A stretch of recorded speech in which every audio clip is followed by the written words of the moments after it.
What is up, guys? It's Ram again with another video. So finally, nakaya mo na siya tatabali o video year 2026 na. So last video na to, last year pa dyan, 2025. So mga, 1 year na po.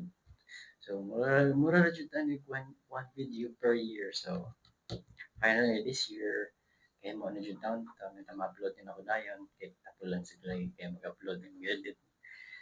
And ngayon lang karon naka-upgrade mo din daw ta og external mic. So medyo madungdong ang atatarong atong audio or atong tingog. So start na. So today day mag-unbox ito sa atong bagong shoe. So mura ra pud ta anig one new shoe per year. So last year pud nga video unboxing video pud running shoe. Ito ako ang Nike Zoom Fly 6. So kuha sa ta guys kanang quick share sa ta para taas gamay atong video pa. So mo din ni mga ko ang first ever nga carbon shoe na palit last year. So 1 year ka pinajud taon ni daghan kita kaagyan sa patusa mo na tong Nike Zoom Fly 6. So carbon plated. So madungog siya sa madungog naman siya sama sa microphone. So grabe pod kay kaagi, salamat kay pud aning sa patusa kay naka-PB sa taon-taon 5K, 10K nya nadagan pud na natutunga-tunga sa ultra kay nagilis sa sapatos mga around 30K kay sakit na kaayo kay slow runner beta. So di beta elite basta finisher lang ito basta di lang ta ma-DNF. So nagilis ko tunga-tunga sa race ani mo ni ako Brooks Glycerin Max. So nakapunta unboxing video wala pa jud taon akong upload. Pohon i-upload lang pud sad nako. So mo jud taon akong pinaka-reliable nga all-around shoe. So mo na akong gamit pang daily, pang long runs, pang race day shoe sa mga ultra runs nako. Basta all-around jud kayo siya, di ko kayo siya. Nadaga na ni basa kayong uwan, gusto kayong uwan, lapok, nasuway po niya na kong trail, kabilingon, di kaya siya kay taas kayo siya stock height. Basta ganahan jud kayo ko ni DNA fuse or nitrogen fuse ang iyang kanang outsole guys para midsole or yung foam. So the best shoe kaya ni mo jud niya kung pinaka the best shoe for 2025 all around shoe. So mo jud ni. Pero since na naman tayo karong bagong video 2026 naman ta na natay contender hopefully new nga all around shoe which is this one from Runner. Palitan sa Runner ano man. So that's it. Nabiya kay SMR salig na extra na mic.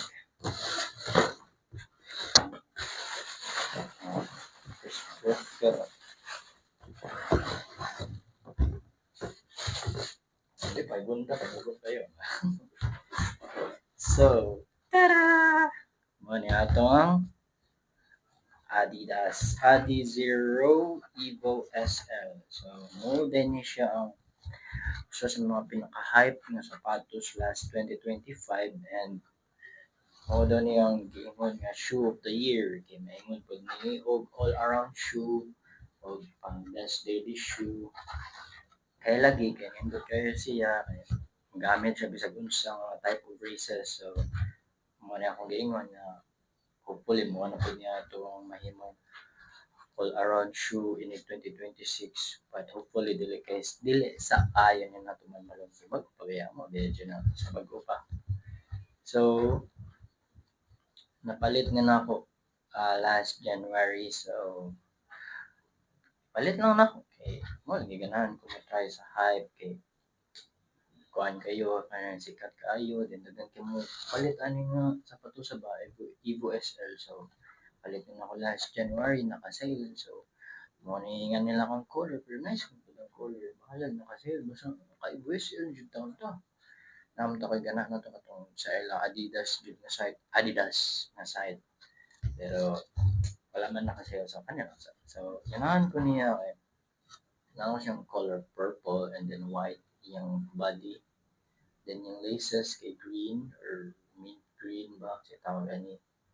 Then mo yun yung iyang pinaka nakadagindot yung Light Strike Pro. Okay, same siya sa Adis Pro 4. So Light Strike Pro same sa Adis Pro 4. So meaning pwede ni siya pang race day shoe. Even though dili siya carbon plated, but same technology man ang iyang midsole sa Adis Pro 4. So more ang difference sa Adis Pro 4 kan mga minimal nga kanang diri nga gamit. But all in all or kanang duol-duol jud sila sa Adis Pro 4. So mo na pwede nini mo magamit as race day shoe. And again, durable daw kay ni siya kay yang unya na una sa ta sa upper.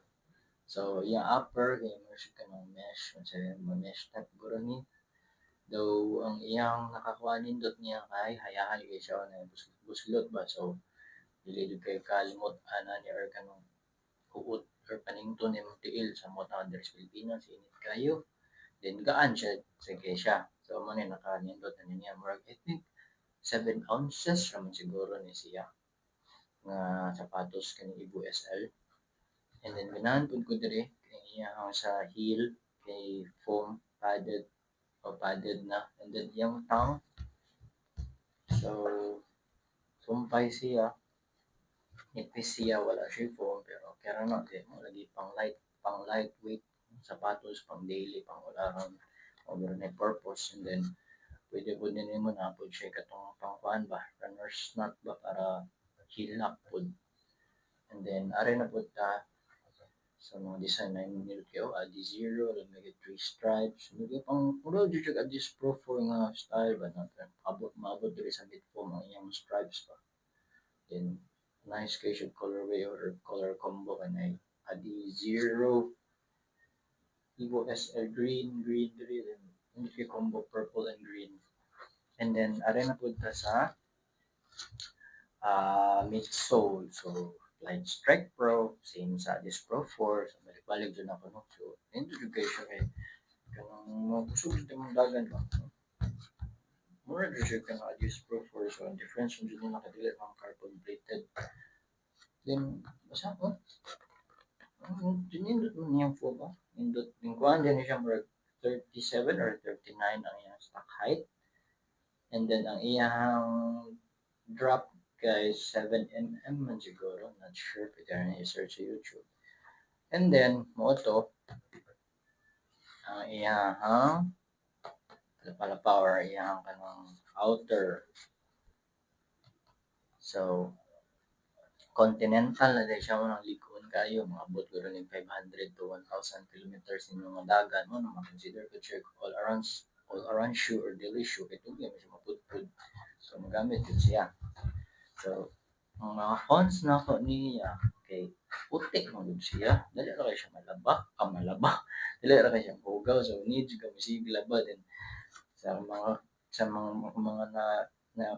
mga kuan na pud kanang mga kaila ilahang iniglaban nila lisod kay tangtangon bisag may pressure washer ka kanang sa hugog singko ba lisod kay siya tangtangon pero wala man dili choice mao design pero na way blame mo na ano dyan sa sapatos yun mahal yun dyan mo may purpose para ROI ba return on investment ba. And then naman put to Evo SL to woven type na siya so at least splash proof na siya mabalaka ka magsig kahugaw. And then maora siguro to guys and then hopefully mo niya akong himong kuan kanang all around shoe food this 2026 excited ako magamit ani wala tanan ako nagamit.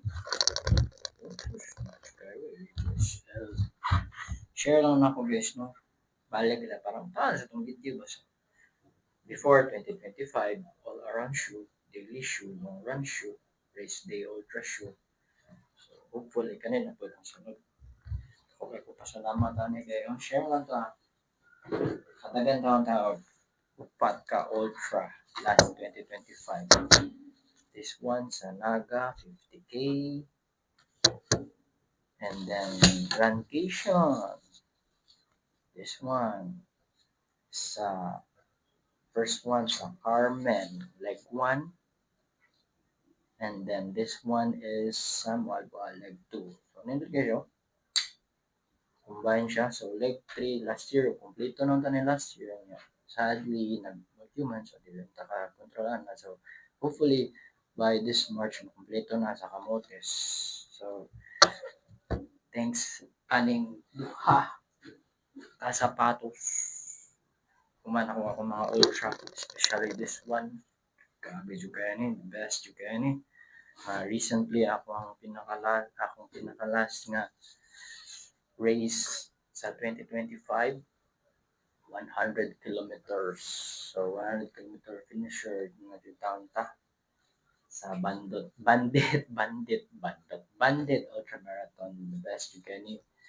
Shout out kay RD Ben, kay Giwat jud nila.